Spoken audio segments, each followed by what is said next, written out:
What's up, grinders? Welcome back to the channel. Today we're going to be doing a video review. However, I'm going to tell you right now, I can't actually watch the video on this channel because it has a lot of background music, and I'm assuming that background music is copyrighted, so I just can't watch it. But we will be talking about the contents, and I feel like I'm going to probably be debunking a lot of the video, although I am open to being corrected by the YouTuber themselves. So the channel that I will be reviewing is called Fluency Formula, as you can see here on the screen. There are 3 videos currently publicly available and a bunch of shorts. If we come have a look over here, we can see all the different shorts. Now, I'll have a quick look at the intro right here. It says, "Hello, my name is Spencer. I'm an ordinary guy from Toronto, Canada, who taught himself Mandarin in 182 days using various methods that focus primarily on spoken conversation."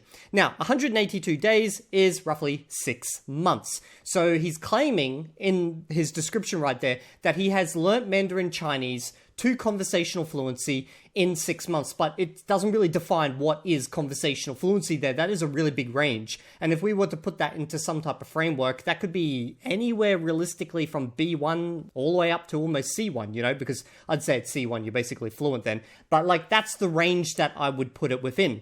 Now, the next thing I've noticed is that all his videos, there aren't that many, but they're very high quality. They're very well done. So I'm looking at this like it's actually probably a YouTuber who is well established in another niche and has now moved over to the language learning niche, and this is basically his entry point into this niche. Now, the reason I say this is because he's blowing up. Look at the views he's got on 3 videos. He's definitely not been around for a while, at least new to this niche, and I want to know if you guys recognize him from anywhere, because I swear to God, I'm looking at his face, I swear to God, I've seen this guy somewhere else. I don't know where.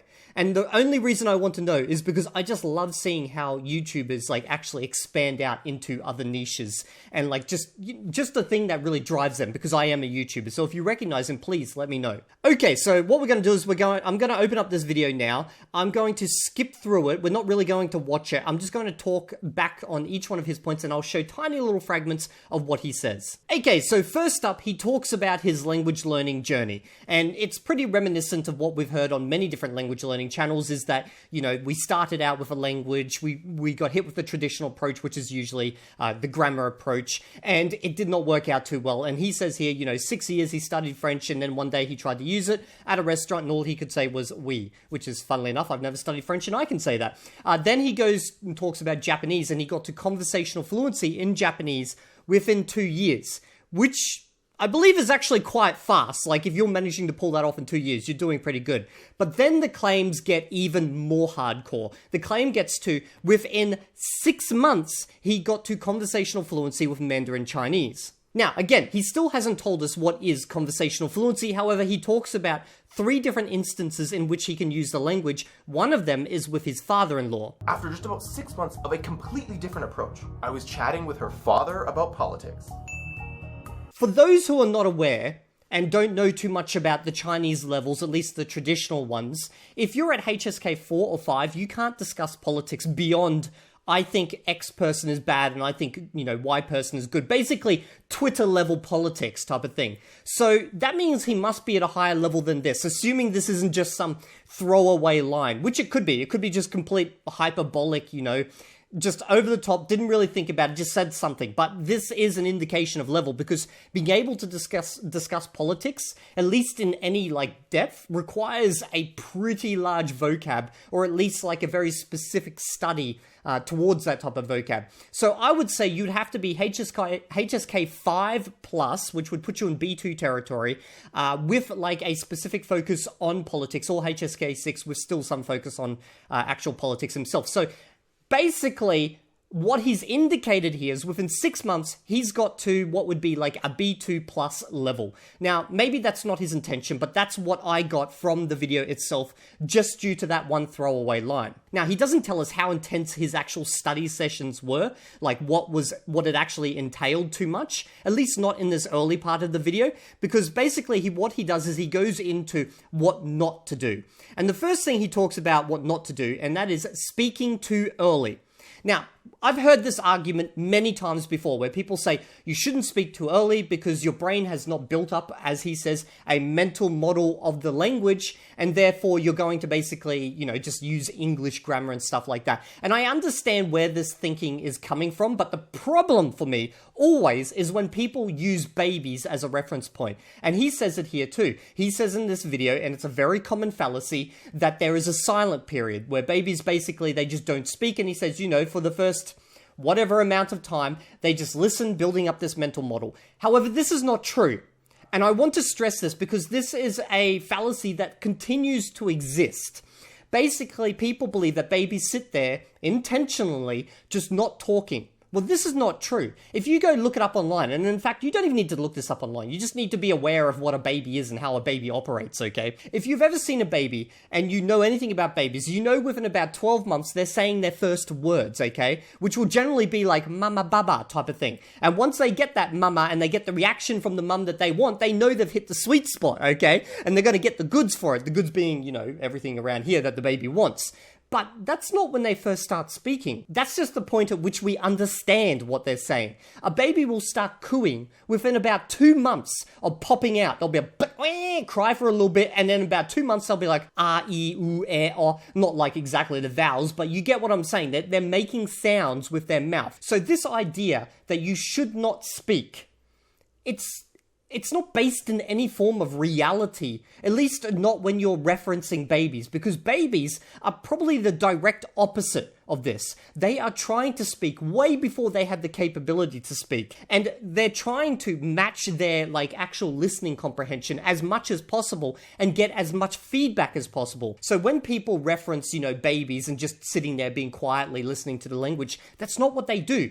If you wanted to be like a baby when you're doing a study methodology, what you should be doing is watching the content and going, blah, blah, blah, blah, trying to copy what they're actually saying on the screen as much as possible. Now, I don't actually recommend you do that. I'm just saying that using babies as a reference is bad methodology. Next, he goes into saying that although he primarily relies on an input-based methodology, getting content, he does recommend that you use a frequency list. And he says the 1,000 most frequent words. And I've heard this many times before, and although it's, there's some benefits to this, there's also some massive negatives, okay? And what he talks about is he says, I think 79% of the most common words are within the 1,000 words. And he makes this weird distinction between common words and frequent words. Here it is. And you know why? Because as it turns out, the 1,000 most frequent words are the 1,000 most common words. So you encounter them all the time. Anyway, that's a bit of a strange one. I'm not sure what he was trying to get at with there, but let's get back to the 1,000 most frequent words. If you learn just the 1,000 most frequent words without anything else of the language, you're going to get the most common grammar points. You're going to get words like the, is, am, are, but you're not going to get any substance beyond the most common of words like dog, cat, maybe apple, stuff like this, You're not going to get anything of real substance out of the 1,000 most common words, even though these words cover the majority of the language. You could hear a sentence, understand every connecting word within it, but you're not going to understand what's going on because you don't know the nouns or the adjectives or even probably the verbs, okay? And to give you a good example, if you just went and took Chinese, and I'm going to use Chinese because that's what he's learning, or that's what he says he's conversationally fluent in, if you got that 1,000 list, you're going to get words like tiao, and tiao, if you translate into English, is long. Now you're thinking, what's so strange about that? It's just an adjective. No, it's not an adjective. It's a measure word. Okay, so a measure word is a little word that you slap between the number and the noun, and it's how you create plurality in Chinese. When people say Chinese doesn't have plurals, it doesn't have plurals in the European language sense of putting something on the end of the word. You basically put a number in front if you need to specify the plural. But you got the number, then you got the noun, and you got this little word that slots in the middle, and it's called the measure word, okay? And those measure words are just as arbitrary in a lot of cases as la and le would be in French, okay? You just kind of got to learn them in context. Now, although tiao means long and is generally associated with things that are long, like nouns, that's not always the case. They're more just kind of a historical occurrence that they're in that place, and you just need to learn them, okay? Now, I'm getting at this because if you learn this, you're going to be learning this probably thinking it's an adjective if you're just based on a frequency list. So Although frequency lists can be good, you should not be doing them just straight out of the box. Now, next he says, oh, well, what I did then is I started listening to podcasts. And he referenced a podcast, which is Dashu Mandarin Chinese, okay? Now, I would say that is about HSK 4 or 5. If you're just fresh out of the oven with your Mandarin Chinese and you've learnt the 1,000 most common words, you put that on, you're not understanding anything. I don't care how much you think you're going to get out of this. You're going to be listening for weeks on end before you even start getting the most basic of words. Now, take this from someone who is testing different methodologies. I learned Esperanto to fluency with one method. With Mandarin Chinese, I've used many different methods. And with Spanish, I'm using a pure comprehensible input methodology of basically just input, okay? Just input. Now, that's very close to what he was talking about here. And it's not a fast method.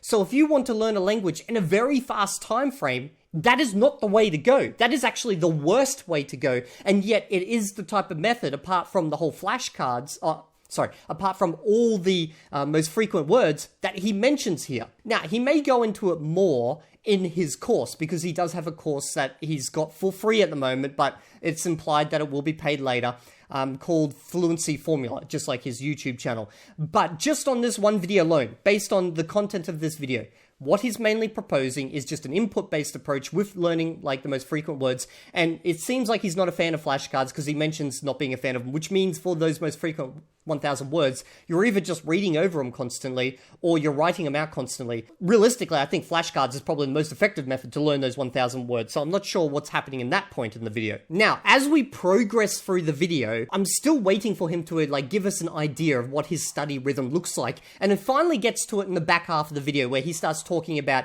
he actually created a method of tracking how many hours that he does every day because, he's trying to get conversational within 6 months type of thing. And strangely, he does not show us this tool that he uses for tracking. He shows stock footage, which I think is very strange because I've actually got a spreadsheet where I tracked roughly 400 hours of Chinese. I tracked it every single day, how much comprehensible input I was just doing with Chinese at one point.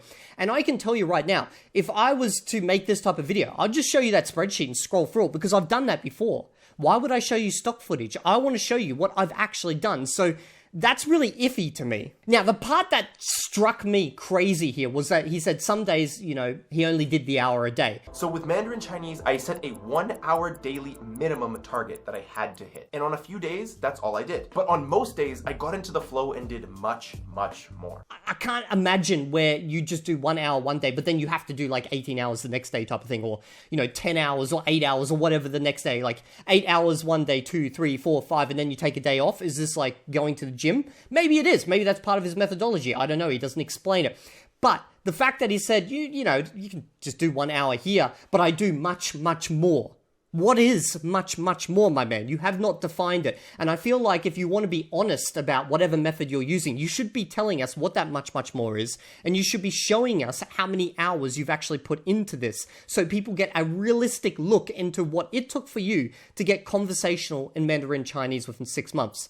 Now, I'm taking this all on surface value. I don't know if he actually did. Well, in fact, I've seen a tiny bit of his Chinese, and I'll show you at the end, but I'm just taking him at his word at this point. Now, there's one last part of the video that I also don't really understand because he talks about translation. He says, the point at which I made the most progress was when I stopped translating in my head. In fact, I'll show you the clip. Now, the final breakthrough came when I stopped translating in my head altogether. Most language learners get stuck in translation mode. Here's my issue with this. If you're using primarily an input methodology, which I'm doing for Spanish with Dreaming Spanish and just pure input, this is not an issue. You don't even think about this as being an issue because with that type of methodology, all you're doing there is sitting there and watching content. And slowly over time, you're hearing these words over and over and you're starting to notice them in context. And then boom, one day, you just understand that that word means that thing. You're like, oh, okay, there is no translation happening here. Translation, or this translation in head, is a byproduct or an issue that comes from studying via other methods, such as, using a grammar book or something like that. That is a problem there. But for a pure input type approach, this is not an issue. Now, he did mention, the most frequent words, and maybe that's what he was talking about, or maybe he was referencing the previous languages he's learnt. Realistically, if I made this video, I would say The great thing about this method is you don't even have to worry about translation. It's just not an issue, guys, and then I'd explain why it's not an issue. I wouldn't talk about how I got over the issue of translation because, well, you never had to if you followed this method, unless you're talking about previous language attempts. Okay, and then the final part of the video is basically he just wants you to go to his website and sign up to his course. So we're going to go have a look at this website. So the only thing I want to show you here, apart from he seems to be doing quite well, he's got quite a few members, is this one little part here where he speaks Chinese. 我开始学习中文的时候，你觉得我们应该学习北京话吗？